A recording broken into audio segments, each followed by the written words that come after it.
घर की रसीद के डॉक्यूमेंट खो जाने पर आपको ये सभी काम को जरूर करना चाहिए, लेकिन अच्छा लगा हो तो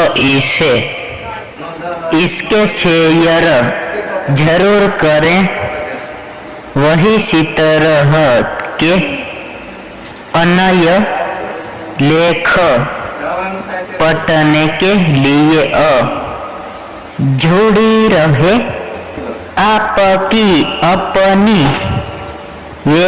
वेबसाइट रजिस्टर करें के साथ जुड़ पाए और अच्छी सुविधा ले पाए और अपना डॉक्यूमेंट सही से सलाम रखें, घर में सेफ रखें।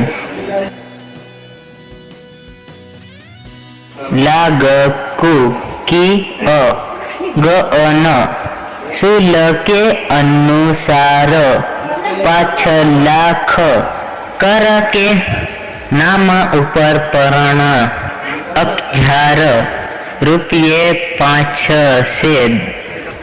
से 10 लाख कद की के नामांतरण पर 2000 रुपये शुल्क देना होगा।